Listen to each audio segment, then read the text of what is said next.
Welcome to the Living Free with IBD podcast. I'm your host Joanna, mother of Minnow, an incredible 12-year-old IBD warrior.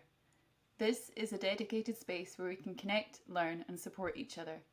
Join me as we uncover the root issues of her experience of Crohn's disease in real time. Here we will explore the significant roles that diet, toxins, parasites and nervous system regulation play in IBD. I'm also drawn to exploring the esoteric side of things, so some episodes will touch on ancestral trauma, past lives and understanding the lessons from chronic illness. I'll be interviewing a plethora of guests, many of whom have IBD themselves. Together we will delve into their experiences, insights and strategies for living a full and vibrant life despite the challenges of this complex disease.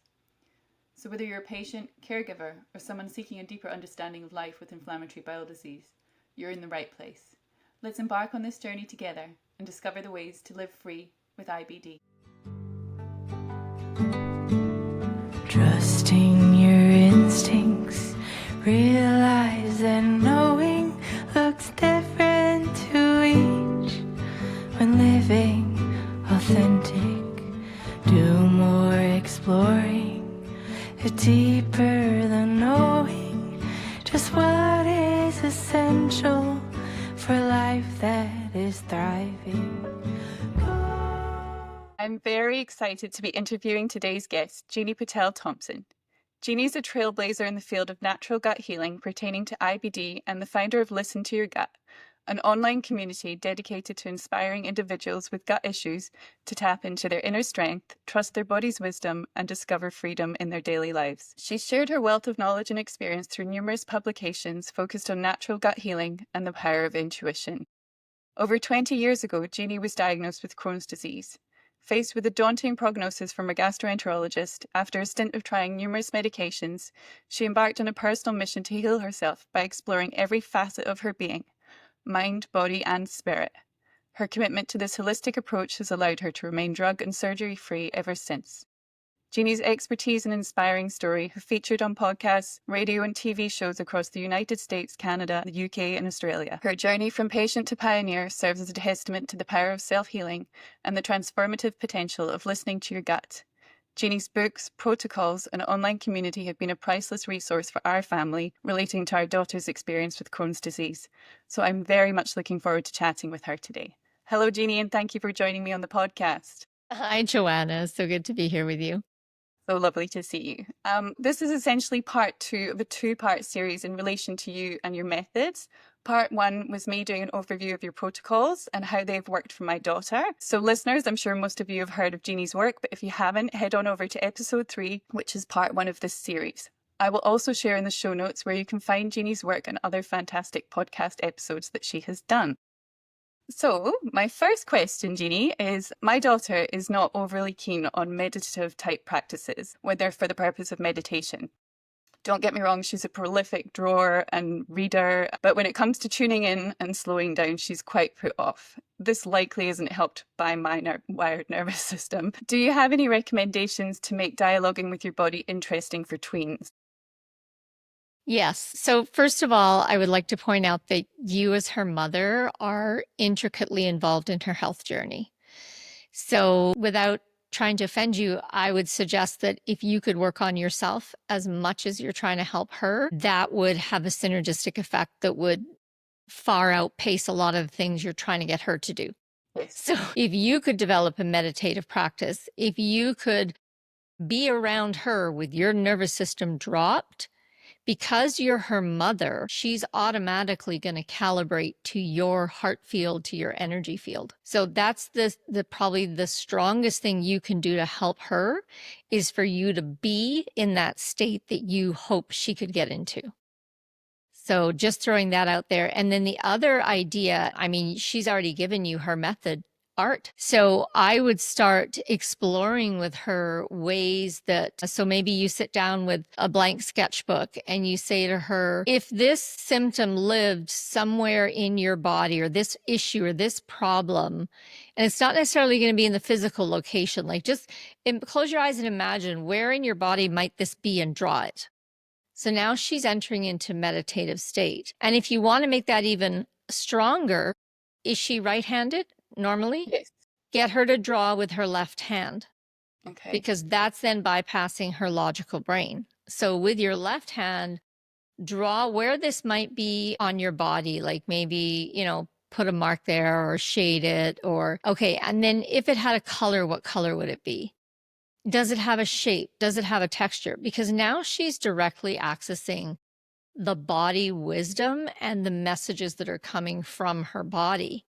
By the time she's kind of gone through that, she will be connected. Through this process, she is in dialogue with her body, and then there would be the chance to say, like, let's say she says it's a blue spiky ball in her left shoulder. If this blue spiky ball could talk or could send you pictures, what might it say? What might it send you? Write it or draw it, right? So you're using the thing that she's already aligned with, that already helps her access her intuitive health and self, and you're going in through that doorway. Beautiful. Thank you. I actually just did one of your laser tapping sessions before this session, and yeah, it was beautiful. I really enjoyed it, and you had some of that in there. But I've done some tapping with her online with a practitioner, and she's not really that into that. So this makes more sense, pulling in something that she really loves doing. Yeah, and my kids, for some reason, don't like tapping on themselves, but they're very happy to sit with me and dialogue while I tap for them. I have no idea why. As they've got into their 20s, I've said, "Okay, enough now. You have to start tapping on yourself." But I don't know why they're resistant to it. So Yeah. that might be another thing too, is she might be willing to sit there and draw while she Okay. dialogues with you and you tap surrogately for her on her behalf. Brilliant. So when you mention surrogate tapping, that's what you're talking about. You actually have them with you? Because I've sometimes done it when she's at school and it's around lunchtime, and she was having your shakes for a while at lunch, and she felt a bit uncomfortable because her friends weren't having the same thing. So I knew when lunchtime was, so I would tap for her at home. Is that effective, would you say? Yeah, the surrogate tapping, you don't have to be in the same room, in the same Yeah. country, nothing. It's an Okay. energetic dialogue. But the reason I make my kids sit with me is because I don't want to do their work for them. Yeah. Okay. Because if she gets to go about her life, meanwhile, you're in the background making it, then she's not going to learn. She's not going to Yeah. grow. She's not going to have the skills she needs. So, yeah, sure, there's times where you have to, like I've had my kids text me like I'm going into an exam and I can't. Okay, fine. I'll tap for you in that situation. It's urgent. It's a one-off. But for ongoing, I would, for her, if that's how she's feeling at lunchtime, I would get her to sit down with you the day before school and say, okay. Okay. And then what she can use is, it's called in tapping, it's called a reminder phrase. So it's called the 9 gamut points right here on your hand, just inside the tendons of the pinky finger, right in the middle. And Okay. so she can reactivate that tapping session that you just did with her by saying, this remaining lunchtime anxiety, this remaining lunchtime anxiety, this remaining lunchtime anxiety 3 times, and it reactivates the session you did with her at home. Beautiful. Yeah. And Okay. she can do that under the lunch table, right? Yeah. And she doesn't have to tap it. She could even just massage it like this. It's actually fantastic. She's at a Steiner school, and her teacher has been doing tapping with them as a class in the mornings, Oh, that's which I'm awesome. so chuffed about. Yeah, she might not even look as obscure doing it in the class if she did it. So Yeah. yeah, that was really lovely. This next question I approach with self-compassion. In your work, you've explored the connection between emotions and chronic illness, especially within family dynamics. Since my Mhm. daughter Minna's Crohn's diagnosis, I've been reflecting on the potential role I might have unconsciously played in her illness. We've kind of just touched on this one, but I believe that many chronic illnesses stem from internalized, unprocessed emotions. In your experience, could you share insights on the emotional landscape of families dealing with chronic illness and how these dynamics might affect health outcomes? Yeah. So there's a few layers to this. Yes, if it's a child, the family dynamic is always involved. But it can be involved in this way. It can be involved in a way that, yeah, mom and dad need to lean in and do their own work. It could also be involved in a way that this is a soul agreement. Some people call it a karmic contract that you have with your daughter. She's chosen this illness for her own soul journey purpose, right? Maybe that's to learn something. Maybe that's to develop piece of herself that she's never been able to get to. And she thinks, well, if I get this really serious illness, this is going to force me to finally drill down and develop this part of myself. And maybe your soul agreement with her is just to hold the container for her to do that, to hold the guide rails and not drug her, because then all her learning is gone. I mean, you can use drugs short term, whatever, fine. But to go like, oh, well, let's, instead of healing this, let's just drug it. Well, that's not your soul agreement. Your soul agreement is to support her to work her own way through it. So that could be what's happening. Another aspect that's happening is that you have, again, it's these things with children are almost always soul agreement based on that basis, karmic contracts, where you as a soul grouping, maybe you need to develop this and your husband needs to develop this, and maybe your other child needs to develop this if you have another child, and she needs to, and so you've all agreed this event, this container is going to enable all of us to lean in and develop in the ways that we need to develop, to grow in the ways that we need to grow. So in that way, it's, her healing is your healing is her healing. It's a circle. And in a family, it goes the whole way around the circle. So, for myself on my healing journey, I was first diagnosed at, I think I was still just 16. No, just turned 17. So a child, but not a child. But mine was, a lot of mine was my own karmic contract with my own soul. But where my parents were involved was, as this illness forced me to get beyond the logical and the doing of life and really dive deeply into the energetic, the spiritual. Well, as soon as I do that, guess what? I'm taking my parents with me, because now I'm willing to talk about things that I probably would not have talked about before. I wouldn't have raised them before. And so through my healing journey, I ended up facilitating a massive amount of empowerment from my mother, for my father, not just the physical abuse from my childhood, but the generational abuse back through the paternal line. So it led into all this, not just healing of my mom and dad, but generational healing up the lines of both of them, because guess what? I'm the person who can do that. Through being forced to by my illness, my dis-ease, I was forced to go to those levels within myself. And then I developed the skills that I could then bring back out to the family. So, and it's really interesting because I had sent my dad something once. I said, do this. This is for the generational trauma. And he was in England with my cousins, a couple of my cousins and my uncle and whatever. And so I couldn't get a hold of him. So I texted it to my cousin on WhatsApp. And I said, give this or read this out to my dad. I thought my cousin's going to think we're absolutely wackadoodle, but never mind. I don't care. I'm past caring what people think. So my cousin reads it out to my dad. And then the first thing he does is text back to me, says, can I do this as well? And my sister wants to know if she should do it. And my uncle wants to know if he should do it. And I was absolutely stunned, because this was serious woo-woo energetic generational clearing stuff, right? Like visualizing. And I was like, yes, absolutely. If you want that freedom, go ahead and do it. Clear it. And because at some level, people know I am being bound by this. I am being controlled by this. Someone's giving me a way to get rid of this. Let's do this. So it's really surprising what happens when you lean into that whole aspect of healing, and how, it's all good. It's the hardest thing that we have to do, because none of us wants to go there. Yeah. Resistance is, and that's fine. Again, so resistance, don't try to fight it. Don't try to make it go away. Just acknowledge, oh, hey, resistance, you're there. Hello, that's fine. You go sit over there. You can be here, but it's not changing what we're doing. Yeah. Are there any kind of practitioners that you would recommend to, not particular ones, but particular methods that you would recommend to delve into that more kind of karmic stuff? I find it very hard to explore. I'm very open to it, but I don't really know where to start.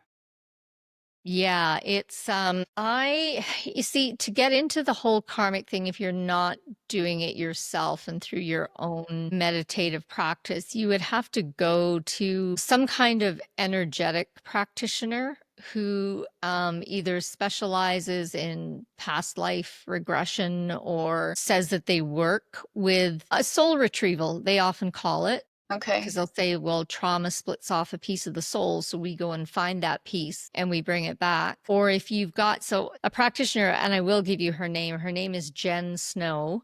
I believe her website is balancedconnections.ca. She is, she's been able to see, dead people, entities, spirits, everything since she was 3 years old. She went clinically blind for I think a decade, and I met her when she was blind, and I said to her, I said, "You know that you don't need to be blind, right?" And she's like, "I know, but I refuse to see everything that I could see." Wow. And so my guides, my higher self took away my sight so that I had no option but to receive the other ways that I could see. So she could navigate life quite well. She told me what my dog looked like. I said, "How do you know what she looks like?" She says she's sending me pictures of the markings on her face and whatever. And I've been hiking with her and she doesn't run into trees or branches and stuff. And I'm like, how are you doing this? And she said, because everything that even if it once was alive, like wood that's been made into a fence, it holds a resonance. There's an energetic vibration that I can see. She said the stuff I can't see is like plastic. I was Okay. like, Wow.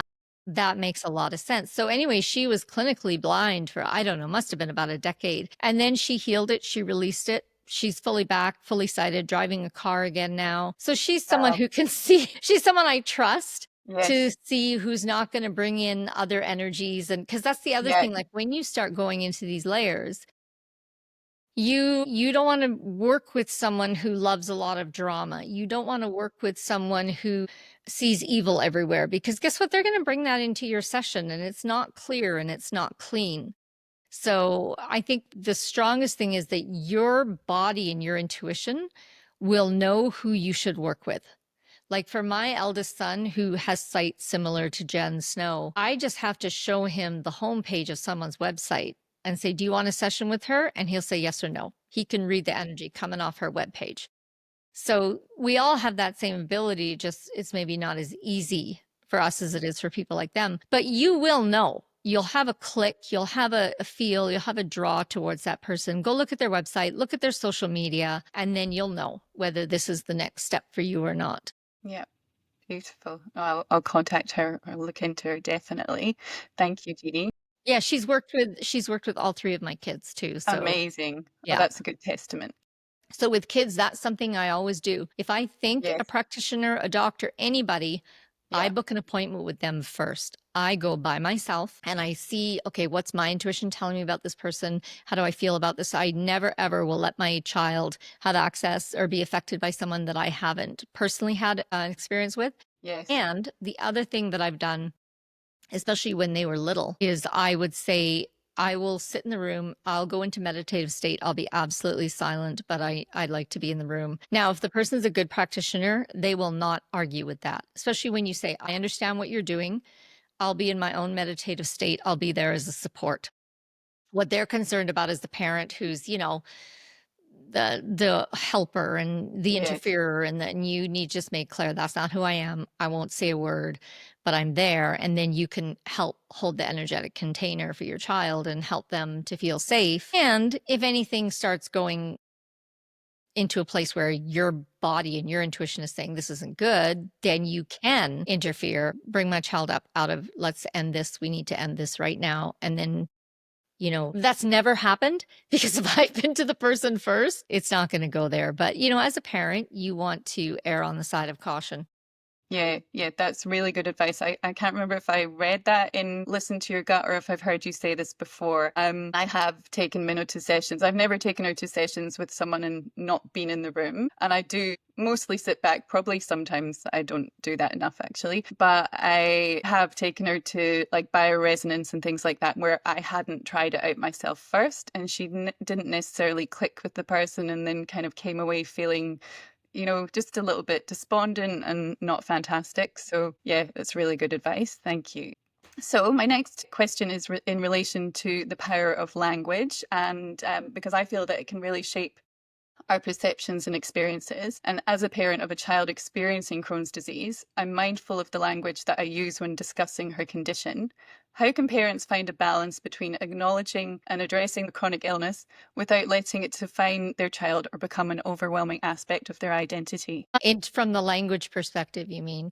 Language and just in general, just in terms of not making, because it's so hard, especially, with IBD, it's such a big experience. And for my daughter, she definitely for a while felt like friends and family they weren't really understanding what she was going through, of course, because they hadn't gone through it before. But she felt quite abandoned. And, particularly friends at school weren't inquiring about why she hadn't been there for 3 weeks, and she was kind of struggling with that. But at the same time, I think it's nice to have a bit of something that's not about the IBD as well. But it's just finding that balance is so difficult, I think. So what's interesting to me there is that she was upset they weren't bringing forward her dis-ease. Mm. So that's a piece that I would explore. Like there's obviously a part of her that's attached to that definition and she wants people to view her in that way. So what's Yeah. that about? I would definitely delve into that because Yeah. a lot of people, they don't want people to know they're sick. Yeah, I think it was kind of like she wouldn't be there for 3 weeks and they just wouldn't even say, "Oh, where have you been?" or "Are you okay?" or "How are you?" It was just as if nothing had happened. And I think, I actually, in hindsight, it's a wonderful thing, isn't it? But I probably should have prefaced the parents that Minnow is comfortable, because they probably said, "Oh, it's a sensitive subject. Don't ask her about it because Yeah. it's to do with bowels and stuff." And it was just all happened upon us so out of the blue that I didn't think to say to them, she is actually okay to talk about it. So it's okay if the kids want to speak to her about it. She's open. And she's an only child as well. So it's quite an isolating experience in that sense, I suppose. But it's a good point that, yeah, what aspect of her is needing that to be witnessed? That's definitely worth looking Well, into. and also maybe helping her understand that, it's like cancer. If she had cancer, she's not gonna go back. No one's gonna ask her about her cancer because it's kind of understood that you don't want the person to have to talk about their illness when they're in a place where we're focusing on wellness. Yeah. Right? You don't want to, it's like if let's say you had cancer and you were doing chemo treatments, the last thing you want to do is talk about that or go back into those memories. Like you're here at school, you want to forget that you have cancer, you want to be free, you want to hang with your friends, you want to pretend like nothing's going on. And that's actually a very healing space to be in, because if you put yourself in a space where you can't think about yourself and you can't go about your day without Crohn's IBD, like that's not healthy. There's got to be a place where so what I would even do, like the languaging, I would just not even refer to the label. My languaging would focus on, what is your body saying? What does your body need? Your body is speaking to you. What is it saying? So forget any and all labels. Because even let's say she has diarrhea, right? So we go, oh, diarrhea, the colon. No, that could have nothing to do with the colon. There are neuropeptides created by emotions that speed up and slow down bile motility. Her diarrhea could be about a fear or anxiety, or she had an interaction with a friend and it hurt her heart. So her bowel has nothing to say. Her heart has things to say. So just, flipping that whole languaging away from symptom labels, disease labels, and just bringing it really simply into the thing of, what's your body trying to tell you? What are the messages from your body? If your body could speak through your heart, what would it say? Can you draw me a picture? Things like that. Beautiful. Thank you. So sometimes it's not clear what the emotional causes are within the family, and I've heard you speak on past lives and soul contracts. Now, we've already touched on this question pretty much. But do you have any examples that you would like to share with us today of people's soul contracts and past lives and how it's related to IBD? I haven't heard any stories from people on that, so I couldn't give you the only real life example. It's in my book that I did learn about, was a child who his mom actually received intravenous antibiotics before birth. And I think that's what set him up to have destroyed his microbiome, destroyed her microbiome. So there was no good bacteria happening anywhere, even though he was breastfed. But at the emotional level, their marriage was at a very precarious place. And by him coming in with this very serious disease, all the attention got taken away from the marriage and put on him. And then he slept in mom's room, which gave her an excuse not to have to sleep with dad. Like he just took the pressure off the marriage and made it about, we have to make sure our child lives. So that was a great service to the family unit, which of course, from a biological perspective, ensures the survival of the child. So is that a spiritual, energetic happening? Is that a biological, physical happening? Is it a combination of both, right? It doesn't matter. The point is that his disease enabled them to not divorce. And they ended up coming through. But it was like this for 20 years. His disease was so intense and it took everything out of them. And anyway, they're still together.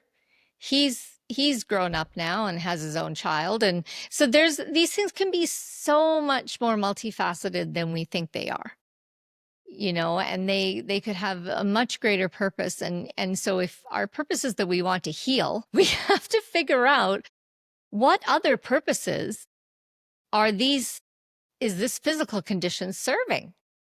Because if you have a deeper purpose to keep your parents together, you're not going to heal. Yeah. Because your health is not worth more to you than keeping your parents together. That's a bottom line from any child I know who's gone through divorce. Yeah. So, we can't hide from the bigger spiritual developmental issues that affect the whole family. No, we can't hide from them, but they can be so hard to narrow down. Like that's what I'm really grappling with. The physical, so my daughter Minno's story is that she's been amazing with, doing all of the eating in a particular way that's serving her at the moment and doing your shakes and taking the supplements. We're working with Crohn's colitis lifestyle. She's so onto it and she's like amazing everyone.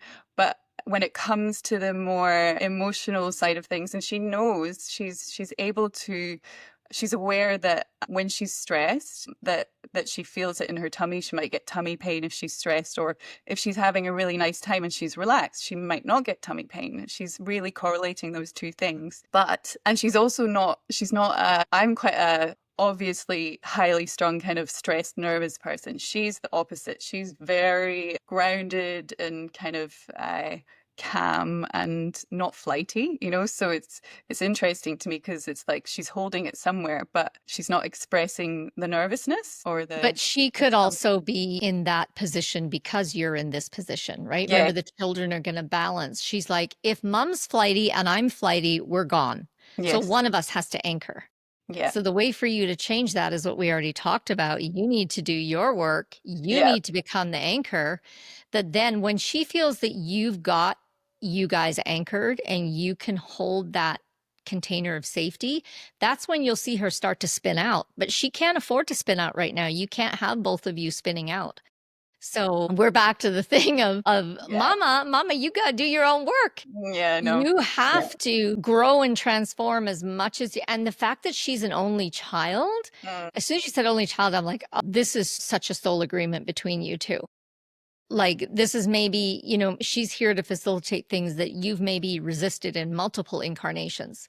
And it's like, now we're going to make you deal with this stuff. Because I'm your only daughter and mom and daughter, there's so much bonding you together. It's not even funny. So yeah, I think, Joanna, you have to become the anchor. You have to become the person that's super grounded and for real, and you'll know when it happens, when you see her start to spin out, you see her start to act out, you see her so she's going to apparently get worse. But she has to, because until she allows all that stuff to rise up in her, she can't access it either. Yeah. Right. Wow. And if her soul agreement is for you to develop in these ways, until you develop in these ways, she can't release the physical symptoms. Yeah. Gosh. I Yeah. know. I've kind of known that from quite early on in her diagnosis. Like I've been quite, whilst I don't like it, it's uncomfortable. I'm willing Mhm. to kind of see that and accept that aspect. But yeah, the work is hard. I know. I And know. also dealing with her being on, she's doing quite well at the moment, but she's had some quite serious symptoms. She's had a fistula and stuff like that. So all of these things are coming up that are also not making me be, that I'm reacting to in a way that is, yeah, big. Well, because if you pull back, like from Mm. an outsider's perspective, and I look at you as two souls, you guys have chosen the perfect pressure cooker because not only is this challenging you, Joanna, in the pressing your buttons exactly where they need to be pressed, it's doing so in the most urgent, high pressure manner. Yeah. Yeah. Like, it's not like, oh, she has a little bit of this and mom, you need to. No, this is like you are being, this reminds me of something my horses did to me because I'm in spiritual relationship with my wild horses too. Beautiful. And I looked up one day, I'm in the middle of the field and I have nothing with me. I'm just me. And my lead guy is thundering towards me at a dead gallop. And he says to me, bring it or you're going down. And I was like, what? So I went into absolute terror. Wow. And then I realized, no, he is going to run me over if I Gosh. don't. And what he was saying to me, because he'd already taught me the techniques I needed. I need to sync my energy. I needed to grow it and I need to push it out and I need to take his energy and flow it around me. So I had like a millisecond to be in absolute terror. And then I had to rise or I was going to be run over. And so I did. And I was like, oh, and I get that same picture, the situation that your daughter and you have put yourselves in. Like you've got a horse thundering towards you. It's like, bring it or you're going down, Joanna. Like she's put you, you guys have, your souls have agreed to put you in the ideal circumstance for you to have the maximum amount of pressure because maybe and I wouldn't say maybe, I'd say so trust that that's what you need to force you to get to this place. Yeah. You've probably tried kinder, gentler routes in the past and they don't work. You will ignore it. You won't go to the Yeah. place where your soul is trying to get you to go to. So it's put you in this massive, it's ratcheted up this absolute pressure cooker. Now go there or you're going down. And not only are you going down, your daughter's going down too. Yeah. Suddenly I have the motivation that's going to push me through those blocks, all Yes. that resistance that I've had. Yeah. Wow. Thank you. We'll just stop and take a breath. Yes. No, A it's deep okay. breath. I've listened to quite a few podcasts in relation to this type of thing, some of yours and some other people's, and quite often I'll be I do cleaning as a job, and quite often I'll be cleaning and listening to a podcast and I'll just burst into tears because I know that this is what's got to be done, and I kind of know where to start. And I have, I'm not going to completely beat myself up. I have been doing some work upon myself as well. But yeah, sometimes I can get complacent and then just really focus in on her and then go, nah, all right. Well, here's an idea for you as you're trying out the practitioners that you think would work for her. When you find one that works for you too, you keep going. Mm, Like I see Jen Snow for sessions. I don't yeah. just have my kids go. I have 7 different bodywork therapists that I go and see depending on who my body tells me to go see. So, it's that whole thing of it. And then a lot of them, my child will, because I've got 2 children in competitive sports. And so I'd be like, oh, you need this practitioner. And I know because I know these practitioners intimately because they worked on me a lot. Okay. Right. So your fluency then becomes an avenue to help your children get what they need to go faster. Yes. Thank you. If you could give one piece of advice to a family and their newly diagnosed child with IBD, what would that be? It would be to push back on the fear and urgency that's being dumped upon you by the medical profession. Yes. Unless you have a extremely unusual gastroenterologist. I haven't met any of those yet, but they are going to be like, this is super serious and it's super urgent and you got to make decisions really fast and you got to get them on drugs really fast. You got to have surgery really, like it'll just be pressure, pressure, pressure. Yes. and urgency. And if you don't, something really bad is going to happen. And I can say from my experience and with hundreds and thousands of my readers, just push that back. Push it all back. Your child is not going to die. I mean, unless their bowel is perforated, in which case you wouldn't be having a conversation. They'd be in the hospital anyway. Push it all back. Take the time to research. Yes. And so, and to decide and to sit down with your child and say, how do we want to treat this? Right. And say, here's the options like this. Because as you know, Joanna, this holistic pathway is like 500 times more work than taking drugs and surgery. So you have to be wanting to walk that pathway, your child. And so maybe in the beginning, your child is like, no, just give me the drugs. And then you explain the consequences of the drugs. It's going to do this to you. It's going to do that to you. It's going to because there's serious consequences to all of these drugs. Most of them involve you getting even worse conditions than you have now. And to make, so first of all, for you to educate your child, you have to have that information. So don't just go with what your doctor says, because your doctor's going to be like, oh, we'll just have this surgery and we'll cut it out and then she'll be fine. No, that's not the truth. What's going to happen is the disease is going to jump to a minimum of 2 new sites. So you have one piece that's affected right now, you're going to have 3. And in that first piece, now you're going to have serious scar tissue. What are the effects of serious scar tissue? Like you have to gather all this data together and get a good sense of it and treat it like a part-time job, because it's going to be that much work for you to research and understand properly.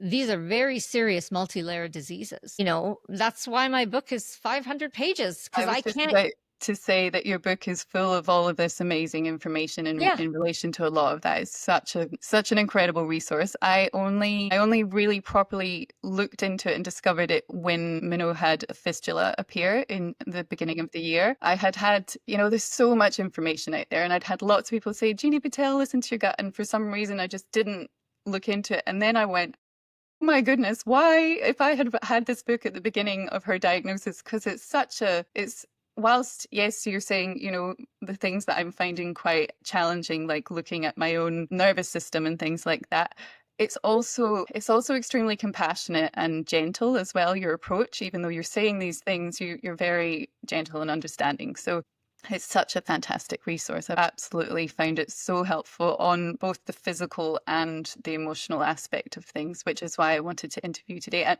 why I also wanted to interview you more onto this side of it rather than the practical aspects, because that's all in there in the book. And this aspect is the hardest part, I think, and the bit that is the missing piece of the puzzle for most people. 100%. And I would say that, probably you came to the book in the perfect timing for you. Yeah. Because again, there's that click. There's that when you heard and you were like, no, because your intuition wasn't saying yes. If that was the right time, you would have been like, yes, and you would have gone. But so what's interesting is that by the time you did find me, you'd probably worked through a lot of the other stuff that you're like, okay, now you're ready for it. Like I've had people who've been following me for years, and then I'll get an email from them and they'll be like, okay, this happened. I'm finally ready. And I have utmost respect and compassion for that, because as we discussed, this pathway is not easy. It's not fast. It's not cheap. It's not any of these, and people are like, make it easier, I'm like, I can't give you the depth that you need to heal for life, to heal for good. Like I'm 100% drug and surgery free. I have no issues I'm coming up to 30 years now. Wow. The doctors can't say it's just remission. It's like, I just spent 4 months living out of a suitcase, eating across the United States and Mexico, everything fried in canola oil with I can't tell you the horrific diet I've just been consuming under very stressful circumstances for 4 months. Wow. Did I have a flare? No, I have nothing, because it's not just gone from my physical body. It's gone from my energy field. I don't need that type of experience anymore. I am listening at a much more deeper, subtler level. So if my body wants to communicate with me, it'll give me an eye tick. Yes, I'll be like, oh, a whisper rather than a scream. yes. I'll listen to an eye. It doesn't have to go through to a major organ or a major system for me anymore. Yeah. That's amazing. That's so good to hear. Yeah. In relation to gastroenterologists, I have just absolutely struggled to find a holistic one for minnows 12. They don't seem to exist. There's someone No. who seems pretty amazing up in Sydney who'll see people from 16 years onwards. But do you think it's like an insurance thing, or the fact that children probably are not willing to a lot of the time do a lot of the more alternative therapies and stuff? Or Yes to all of yeah, the above. And I'll tell you a story that illustrates how powerful the things are that are happening within the medical system because my brother is a doctor and he was diagnosed with Crohn's before me, actually. He's a year and a half older than me, but he was diagnosed, I think, 2 years before I was. So the medical training involves brainwashing. Like it's targeted abuse and brainwashing techniques that they use on doctors. So you have a very specific type of person who is willing to undergo that and who comes out on the other side of that. Now, gastroenterology, especially, I don't know why, but it's one of the more intense specialties where the people tend to be very dysfunctional and shut down and very closed-minded. And then, of course, whenever you're talking about children, litigation is at like the top of the list. Like I've had doctors contact me for their own children who have IBD, and wow, I'll consult with them for free because the yeah, more I can educate practitioners, the more, and there's no liability risk for me because they're a doctor. So I will educate them, but they will not tell any of their patients about what I right, offer because they will lose their entire livelihood. yeah, Now, if you can't support your sick child, your family, you can't pay your mortgage, you're not going to do that. And maybe you have a $150,000 student loan that you're still paying down. So expecting doctors to be the front line on this is unrealistic, and like it's just why even go there? You're yeah, asking them for something they can't give. This is one of the top GIs in the world. I don't really want to expose him, but he's been in the news. He's been published 50 bazillion times. He phoned me from Digestive Disease Week conference in New York, which is the biggest gastroenterology conference in the world. And he phones me and he says, why aren't more doctors recommending an elemental diet to their patients? yeah, And I was actually stunned, speechless. I was like, you're one of the top GIs in the world. You're at the top GI conference in the world, yeah. surrounded by, and you're asking me why you guys are not like, I was just like mind blown. And so I was like, well, the only thing I can tell you is what my gastroenterologist told me way back in the 80s, which is that patient compliance is extremely low. Okay. But that's because they're using pharmaceutical products. We tried at the very, very beginning, we tried the pharmaceutical elemental shakes through the gastroenterologists, and Minnow responded really badly to them. They've got dairy in them without, it's not the whey isolate, sugar, seed oils. Like it was making her worse. Did you ever drink one? Yes, I tasted it. Disgusting. No, but did you drink like a whole serving? Oh, no, no. No. And why? Why wouldn't you drink a whole serving? I think I've heard you say that you got your husband to drink one. Yeah. Is that right? Yeah. He was spasming and cramping on the toilet for 20 minutes. He was like, oh my God, this is the worst thing I've ever ingested in my life. Can you believe they give that to people who are even hemorrhaging, where this amount of spasming is going to reopen all their wounds and make them bleed again? Like, what is going on here? Yeah, it's crazy. I think, I'm not sure about with adults, but over here in Australia, for children, it is the first thing that they try to do before doing steroids, at least. But no one told me that there was other, I said to the gastroenterologist, initially we didn't want to do it. We actually left the samples at the hospital. And my husband and I were like, we really don't like the ingredients in these. Like we were already aware of seed oils and sugar and all of that those things do. And they never said, if you're willing to spend the money, you can find some better products such as Absorb Plus, or is it Elemental Gold, it's called over here in Australia. And there was never any kind of They probably don't even know about no. Absorb Well, Plus. mine does now. I've told her. He Yeah, writes we it have. down. I'm like, he's not going to go and research that. And he's, he's not fantastic, but he's willing to work with us with what we're doing. So I would just rather have someone oversee, because if it were just me and it wasn't my child, I would probably not even actually really bother with seeing a gastroenterologist unless I could find a holistic one, which you can when you're an adult. But he did one thing that he actually did, and this is interesting when you were talking about being there for your child. I was busy kind of meditating in protecting Minnow. Like I didn't want to get despondent with him, because I can get quite triggered by them, because I just really don't agree with the way that they're dealing with it.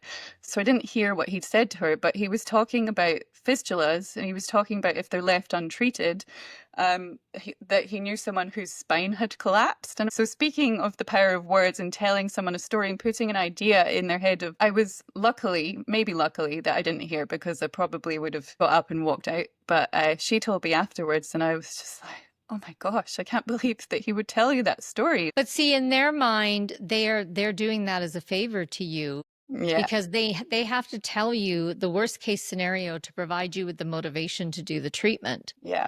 So in his mind, he's helping you. Hmm. When I was diagnosed, my gastroenterologist told me, you'll never hold a job, you'll never have kids, you probably are not going to graduate from university, you won't be able to finish it, you'll be in and out of the hospital the rest of your life, but at least you'll qualify for disability insurance, so you don't have to worry about money. Now, he delivered it pretty much like that. And for him, it was like, that was the kindest thing he could have done. Don't give me any false hopes. He headed up a national research team in Canada. He had, decades of experience. He saw but he only saw people who follow the medical route. But see, in his entire psyche, he's not aware that there's any other route. He's not aware that there's any other alternatives, right? So my brother, the doctor, now Hmm. he heads up a department at one of the big hospitals here in his specialty. So he's not just a GP, he's a big cheese. He did my stricture heal protocol back when nobody had tried it yet. And so he was scheduled. He'd had a scan and he had a stricture. And so they'd booked him in for surgery. This would have been his third or fourth surgery. So he really did not want to go down this route again. And I said, well, I got this experimental protocol. And he's like, why not? I was stunned because, Wow. he's a doctor and he's Yeah. family. So, prophets never accepted in their homeland. Of course, he's not going to follow my stuff, but he did. So he did the intestinal stricture heal protocol because he had 9 weeks before his pre-surgery colonoscopy. He does the protocol. He goes in for the colonoscopy. They can't find it. The Wow. stricture is gone. The blockage is gone. There's no obstruction. They biopsy the entire length of the colon and into the small intestine. There is no sign of Crohn's disease anywhere. He's telling me the story. He says they call the other doctors from the other departments. He had 4 doctors standing around his bed as he's, in this colonoscopy procedure. And they were trying to figure out what the heck happened. And he's like, I'm not saying a word. Yeah. Because he knew they would not listen, they would not learn, they Yeah. would not be open to it, and he would suffer professional censure and possible negative consequences. So why bother? Yeah. 4 doctors, all of them trying to figure it out. And they decided that, well, the original scan must have been wrong. Oh gosh. That was their conclusion. Really understand this about the medical profession. Just completely release any hope or expectation or desire for them to be different. They cannot. They can't. And then, like for me, what I did when I left the medical treatment protocols, I just would see a GP and I'd walk in and tell him I need this blood work because I want to watch my markers. And I walk out again. I didn't even bother. And because I was like, I'm not interested in any of your solutions anyway. Yes. I don't want your drugs. I don't want your surgery. But for me, that was hard line, right? I was like, I'm going to heal myself or I'll die trying because this is my karmic contract on this planet. This is what I chose to do. So, everyone has a different thing. Like someone else might not be comfortable with that. Someone might be comfortable with a little bit of drug support when things get really bad, or like, I'm not going to judge or speak to someone else's journey, Yes. but just know that you've got to stay realistic about the medical profession and what they literally can and cannot do. And like the doctors who've used my stuff to heal their own children, they won't tell their patients about me because they can and will lose their entire livelihood. And then their families out on the streets, no, it's not going to happen. Yeah, I've been tempted to go and just leave like little listen to your gut flyers in the gastroenterology department and stuff like that. You could probably leave the book. Oh, there you go. Just for someone to pick up and read. Like imagine that. Yep. Yeah, that's Yep. cool. And I'll next time you order something, Yeah. put it in the notes. Yeah. Request a free copy for my doctor's clinic. And for anyone listening, we'll send you a free copy for your doctor's clinic. No problem. Because doctors are often okay with that. They can't tell you. But if it's just in the waiting room, Yeah. that's fine. That doesn't reflect negatively on them. And then there's certain things. So we have the University of Chicago has a huge gastroenterology department. Their dietitians in there can tell people about Absorb Plus. So we Okay. send their dietitians free samples, we send them brochures, and they hand them out because they're allowed to, but the gastroenterologist department is not. Okay. So you got to play the game. Yeah, absolutely. Now, Ginny, I think we are reaching the hour, so I would just love to thank you so much for your time and for all your feedback and for your generous resources out there. They're really incredible, like your blog and everything. I'll sometimes hop on and ask a question and you respond, and it's fantastic. It's really amazing. Excellent. So thank you. Excellent. Just so people know, on my main site, listentoyourgut.com, there's a section called Home Remedies. Every remedy, every symptom that we have effective treatment protocols for is there, and it's 100% free. And I've done that on purpose because what COVID showed all of us is that people need a bigger toolbox. We don't have even the most rudimentary healing knowledge. And if we did, we wouldn't have been so terrified by the COVID narrative. Yes. Because for something even like a respiratory infection, people have zero tools to deal with that. Well, I have a ton of tools, and I've healed myself of pneumonia with a left lung filled with fluid. Like I know what to do. And then I've fed that out to and the great thing about my work, and because I've been doing it for, over 25, I have this huge pool of people who will take and test anything I want. So if it's on that home remedies section, it's because it works. Beautiful. And I've purposely made it free, and I will leave it free to hope that, so tell everyone about it. Go there first. There's tons of stuff for kids. There's ear infection. There's vomiting flu. There's, and it's tried and tested thousands of times. Fantastic. And it's so empowering when you do have those tools in your toolkit to be able, I feel like that now with Minnow when things come up. And actually the fistula was quite a big teacher in that, because that was a scary one. I won't lie. Like I was just going, oh my gosh, what do I do here? And I was a bit nervous to start with. And thankfully I was working with Crohn's colitis lifestyle as well, because it was nice to actually have people holding my hand properly through it as well. So, but yeah, now I feel much more capable and able to deal with things as they arise, and as does Minnow actually. So, and that's really empowering for her. Yeah. And so when you look at it like right now, because you're in it, you think this is just about her guts and her healing, her bowel.